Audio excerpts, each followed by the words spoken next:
All right, welcome back, guys. Today I have kind of a new one for me. This is from the Four Horsemen. This is the Figura Obscura line, and this is Ganesha. I don't have any other Figura Obscura figures. I've only bought the Mythic Legions or Cosmic Legions figures, so this will be a little bit of a new experience for me, although I think I know what to expect. But here we have the packaging, super nice with that clear cling wrap to protect everything. Let's pop that off and get a little better look. And there we have a little clearer view of the packaging, this beautiful artwork. I've always really enjoyed the artwork on the inside and the outside of the packaging from Four Horsemen, but this stuff is at a different level. And on the back side of the box here, we have kind of a bio or a little bit of information about Ganesha. And the way these boxes are is pretty unique. The sides are actually magnetized, kind of stick on to the box. And we have the box here, we can see the clear window front. Can see the figure and some of the accessories in the inside already. Nice kind of gold name there. This side of the packaging, again, some really nice artwork. I want to make sure I take time to appreciate it here as I unbox it. Some beautiful shots. And on the top of it, we have the 4-H logo. Some more nice art. What do we got on the bottom? Just some boring stuff. But this piece, the magnetized piece, this comes off. And this can act as like a diorama backdrop or background for displaying the figure, which I think is a really nice little adder. And it's you can see it's a pretty thick stock. This isn't like a flimsy card or anything. It's nice quality, nicely printed, very vibrant colors. And looking at the photos I've already seen of other people displaying their figure, this looks absolutely beautiful with the figure, but we'll see that here in a moment. All right, here's everything slid out of the box. We have a couple of loose bits. Looks like a larger necklace piece or some kind of a jewelry adornment piece there. We have a little booklet I want to take a look at here in a second. I'm guessing like an art book or maybe some information about Ganesha. We have this insert here from the packaging itself, which this just slides out of the box. And nothing too special, but I really like this artwork, and I think this could serve as another backdrop piece or diorama set piece for Ganesha or any other figure. Just that artwork is so cool they put in these. So we do have two trays. The accessory tray here, we have, it looks like the stool for Ganesha, some of this accessory pieces, hands, fruits, the trunk, the rat, and then we have a bag of like bracelets and necklaces and things like that. I did see in a post that there's like this void spot and then these two void spots. But I guess it's known, it's not a factory error. There's not pieces that are missing, per se.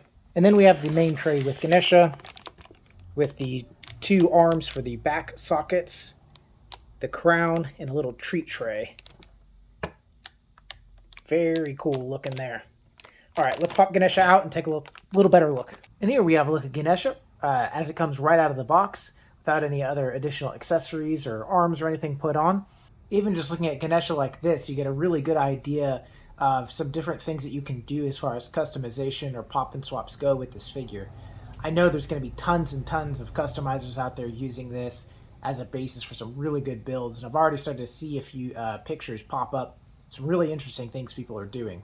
All right, and here we have Ganesha with a lot of the accessories put on. Certainly not all of them are here in the frame.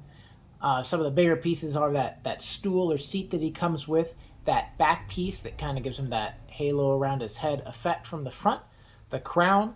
We have that bowl of sweets in the hand that's molded to hold that. There's like a peg and socket system there.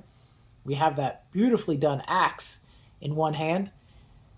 I'm not sure what this other accessory is in his front left hand there that's coming around. I'm sure that has something to do with the mythology of Ganesha. I'm not too familiar. We do have that soft goods green piece that goes around his neck, kind of like a scarf. There is a metal wire that goes in there that's run through the gold section of it, so you can kind of get a nice bend to it. Overall, I think this figure looks fantastic. As you may imagine, it starts getting a little fiddly as we add all these things onto there, right? So you will have to just be aware of that. I think most of you looking at this figure could guess that this is not maybe some of the figures that are more like hand candy, like the mythic Terpiculi and stuff like that, or the undead builder, where they're a little bit more sturdy. You can pose them around, do a lot of fun. This I'm sure you can get some good poses out of, but it's going to be a little bit more finicky to mess around with. I want to take a look at accessories, and quickly I want to take a step back to look at this booklet that was included. So this is the art book, or whatever book it is. We'll see what it is here. Inside we have Four Horsemen, Figura Obscura. We have logo there for Ganesha, some information on the character design, artwork, who did the booklet. Really cool stuff. And it looks like this is going to be, I hesitate to use the word lore. I'm trying to think of the right word here, but so maybe some information on Ganesha with some really, really nice artwork in there. So I think this is a really cool add-on to add with the figure. Certainly did not have to do this, so I wasn't expecting it. I think it's a cool little thing to include. Might have to read through this. But there we are. A couple more pages here. And then the end with a little bit about Four Horsemen Studios there. So as far as extra hands go, it did come on with this this vertically hinged gripping hand on the right, and I swapped it out for one of those open kind of blessing hands. So we do have included in total with the figure, we have 4 of these closed gripping hands, 2 with the horizontal hinge and 2 with the vertical hinge. We also did get 2 of these blessing hands, or kind of open palm hands. One I've already put on Ganesha, and the other one I have here.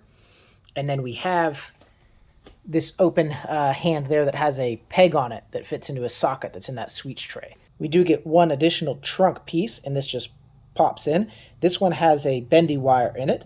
I'm not really exactly sure how much it'll bend and hold that pose. Typically when I get these pieces that are bendy pieces, I try to bend them as little as possible, just because, you know, for me anyway, sometimes this dries out, cracks and all that stuff, and the more you seem to bend it around, the faster it seems to happen, at least for me. We have this unnecessarily well done rat included too. To me, look at those little pink feet. Some good face and ear and eye detail painting. Some good color pickups in the body and the tail.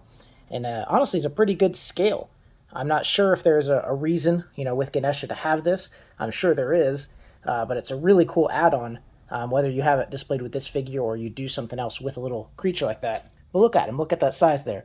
Pretty good size comparison for the figure we get. We also get 3 different fruits here. We have a bunch of bananas that I think are really well done. Actually, all these are really well done.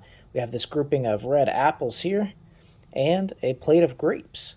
Super cool to get those. And then we get this large bag of extra jewelry. We have 2 large necklaces that are kind of molded together there. One kind of medium-sized necklace, and then we have a ton of different bracelets there. By my count, 12 bracelets and 2 necklaces in there. And I almost forgot it, but then we have one other very large necklace here that comes separately bagged inside the box. It's a nice bendable, stretchable piece of material here, and really well painted and detailed. All right, and here we have Ganesha with all of the bracelets, all the extra necklaces, basically everything out of package displayed except the extra trunk and 2 hands. And as an idea of what you can do with this backdrop piece, even, of course, without a rotating base, this would look amazing, amazing, amazing on a shelf. I've already seen some really nice pictures of people's setups with some lighting using this backdrop. I'm very impressed with the stool piece in particular. Not just the detail and the quality and all that of it, but just that they included it. Again, I'm not sure if it has a big component in the lore for Ganesha or not, or the story, history, however you want to phrase that. But it's so nice to get this in with one of these brute scale figures, which for me is just great. This pose looks great, but I'm just glad to have the stability. I've only owned, I think, 2 other brute scale figures from Four Horsemen in the Mythic Legions line. And both those, the ankles were so loose I could never get them to stand on their own for any amount of time. Both those I ended up sending back, getting replacements, which was awesome, but both of the replacements were the exact same. And it seems looking around that a lot of people kind of have that issue with the brute scales, that they don't really stand up, can't support their own weight, whether it's in the hips themselves or the ankles. A lot of people use stands. I really hate using stands on display. I think it kills the vibe, the aesthetic of the figures. So this one coming with like a stool, I think is really cool, and probably how I'll have this displayed. All right, a little closer look at the figure. Now that Ganesha is all dolled up, we can see this awesome crown. Probably going to use a lot of these same adjectives over and over. It is pretty impressive to see the sculpt work and the paint work and everything. This piece here on the back that plugs into this adapter. I mean, all this is such amazing sculpt work. This axe here. I mean, the bracelets, the jewelry, everything about it. And really, the paintwork is pretty nice too. It's a little hard to tell because he has all this stuff on him, but he kind of has a gradient from like a darker gray to a lighter gray on the front of him. And this looks to be like almost like a white face paint, and then with some of these red markings put on. You can see that a little bit clearer here without the headpiece, kind of that gradient front to back. But the head sculpt is painted really nice. We do have some articulated ears, but I'll probably strip them down here before we look at any articulation. But yeah, all these necklaces, tons of detail there, the belt piece, the pants, and even these anklets here. All right, let's strip them down a little bit and get a little better look. So here we have the figure a little bit more stripped down with all those accessories removed. First thing I want to take a look at, I mentioned it earlier, is these ears are actually articulated, which I think is just super cool. So we can spin them.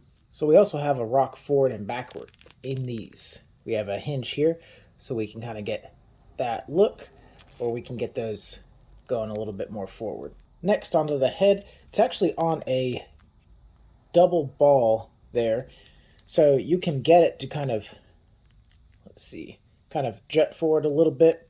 We can get it to come back a little bit, and because of that, we can get some pretty good up articulation there. I mean, you do see some gapping and some really good downward look.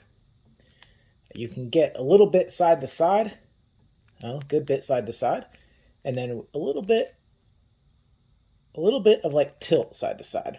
And of course a twist, basically, whatever's going to be in the way with those arms and the trunk, but really good mobility with that head. This new torso does not have like a cut or anything up here at the diaphragm.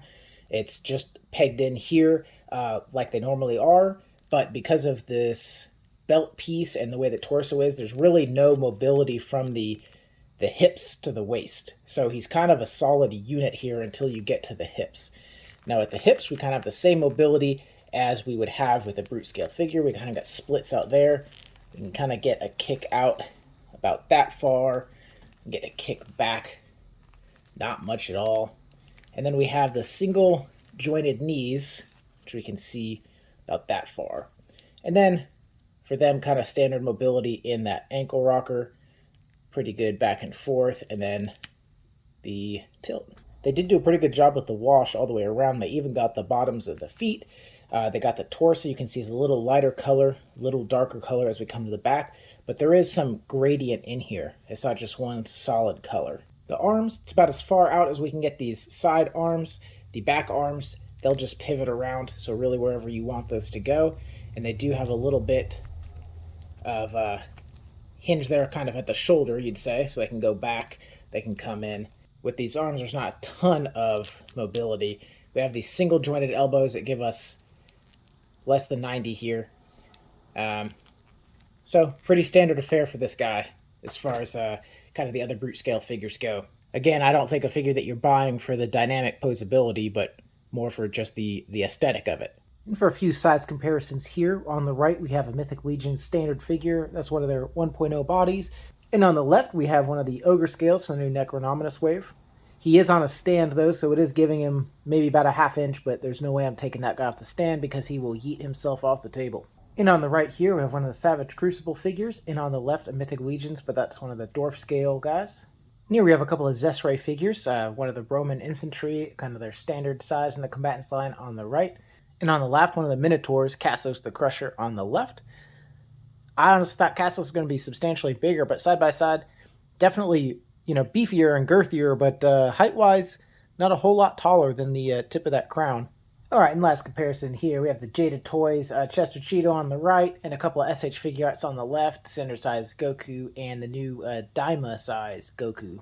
So some final thoughts from somebody who has not purchased one of these Figura Obscura figures from the Four Horsemen before, but admittedly is kind of deep into Mythic and Cosmic Legions.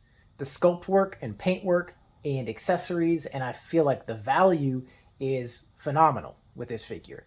It is definitely not something you're buying for the articulation though.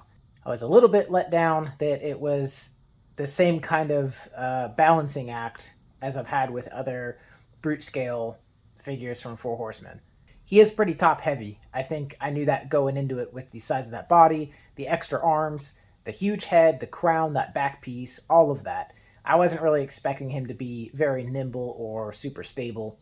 I was just hoping maybe those ankles had been redone a little bit or something like that. But during the filming of this, it was, I can't tell you how many head dives he took, but fortunately the way it's set up, he wasn't, he was just falling over, not falling off the table altogether.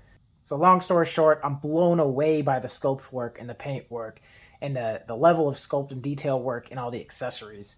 I think this guy's phenomenal. I know he is currently out of stock. I picked him up within the first couple minutes of these going live, and I think they sold out a few days later.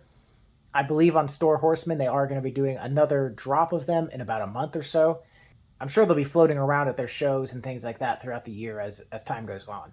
So if this is remotely up your alley, I would suggest buying it when you see it the next time you are able to see it somewhere, because they might not stick around for too long. Thank you guys so much for watching, and as always, have a great night.